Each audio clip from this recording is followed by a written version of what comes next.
When it comes to electric vehicle uptake, Australia runs far behind the rest of the world.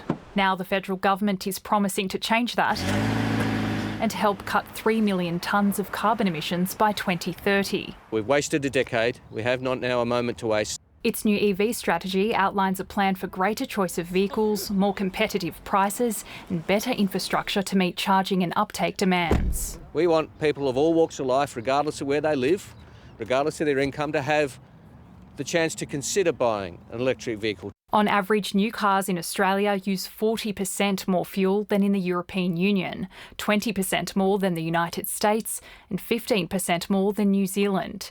And Australia currently sits alongside Russia as the only two developed countries without fuel efficiency standards. If we continue going along at this pace, Australia risks becoming the dumping ground for the world's dirtiest vehicles that they're unable to sell elsewhere. The government has committed to long-awaited mandatory fuel efficiency standards, which would require car makers to meet emission limits or risk penalties.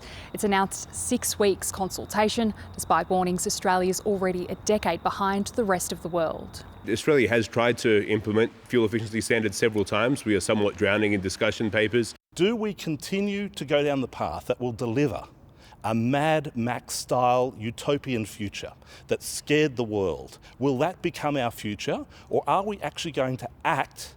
The policy doesn't include new incentives to buy EVs, with the government promising to work with states and territories on a national approach. Chantel Alcouri, ABC News, Canberra.